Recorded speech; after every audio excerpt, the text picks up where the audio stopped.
گلستان Saadi, شیخ Saadi کے قصے۔ ایک بادشاہ کو ایک ایسا خطرناک مرض لاحق ہو گیا تھا جسے حکیموں نے ویسے تو لا علاج قرار دیا تھا، مگر ان کے بقول علاج صرف ایک صورت میں ممکن تھا۔ یونان کے حکیموں میں سے ایک جماعت متفق ہو گئی کہ خاص اس درد کی کوئی دوا نہیں مگر اس شخص کا پتا جو اتنی صفات سے موصوف ہو۔ بادشاہ نے تلاش کرنے کا حکم دیا۔ ایک گاؤں کے رئیس کے لڑکے کو اسی صورت پر پایا جیسا کہ حکیموں نے کہا تھا۔ اس کے ماں باپ کو بلایا اور بے حساب دولت دے کر خوش کر دیا، اور قاضی نے فتویٰ دے دیا کہ رعایا میں سے ایک شخص کا خون بہانا بادشاہ کی جان کو بچانے کے لیے جائز ہے۔ جلاد نے ارادہ کر لیا۔ لڑکے نے آسمان کی طرف سر اٹھایا اور مسکرایا۔ بادشاہ نے پوچھا کہ اس حالت میں ہنسنے کا کیا موقع ہے؟ لڑکے نے کہا کہ اولاد کا ناز باپ اور ماں پر ہوتا ہے، اور دعویٰ قاضی کے سامنے لے جاتے ہیں، اور انصاف بادشاہ سے چاہتے ہیں، اور ماں باپ نے دنیا کی دولت کی وجہ سے مجھے قتل ہونے کے لیے سونپ دیا، اور قاضی نے میرے مار ڈالنے کا فتویٰ دے دیا، اور بادشاہ اپنی مصلحتیں میرے ہلاک ہونے میں دیکھتا ہے۔ اب خدائے بزرگ و برتر کے سوا میں کوئی پناہ نہیں دیکھتا ہوں۔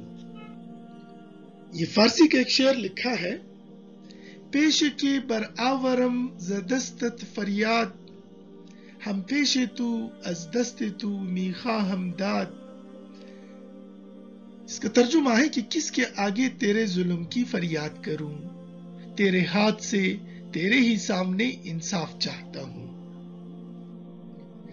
بادشاہ کا دل اس بات سے بھر آیا اور آنکھوں میں آنسو جب آئے، اور کہا میرا مرنا ایسے بے گناہ بچے کا خون بہانے سے زیادہ اچھا ہے۔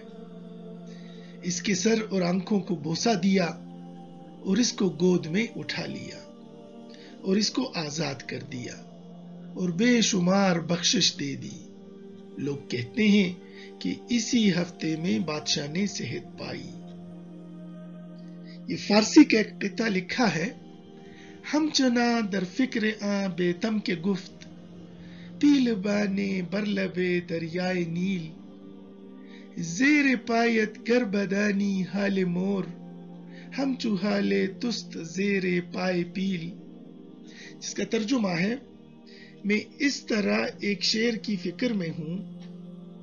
ایک ہاتھی بان نے دریائے نیل کے کنارے پر کہا تھا، اگر تو اپنے پاؤں کے نیچے چیونٹی کا حال جاننا چاہتا ہے تو یہ ہاتھی کے پاؤں کے نیچے تیرے حال کی طرح ہے۔ مطلب یہ ہے کہ لڑکے کی درد بھری گفتگو سے بادشاہ کے قلب میں رقت طاری ہو گئی اور آنکھیں اشک بار ہو گئیں، اور کہا کہ اس بے گناہ اور معصوم بچے کو قتل کرنے سے میرا مرنا ہی اچھا ہے، اور اس لڑکے کے سر اور آنکھوں کو بوسہ دیا، اسے گود میں اٹھا لیا اور بے شمار دولت دے کر اس کو آزاد کر دیا۔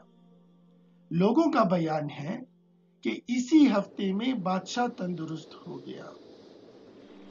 حضرت شیخ سعدی رحمت اللہ علیہ نے فرمایا ہے کہ اس واقعے کے مناسب میں اس شعر کے خیال میں ہوں جو ایک ہاتھی بان نے دریائے نیل کے کنارے پر پڑا تھا۔ وہ شعر یہ ہے کہ اگر تو اپنے پاؤں کے نیچے آئی ہوئی چیونٹی کا حال جاننا چاہتا ہے تو بس ایسا ہی سمجھ لے کہ تیرا حال ہاتھی کے پاؤں کے نیچے ہوتا ہے۔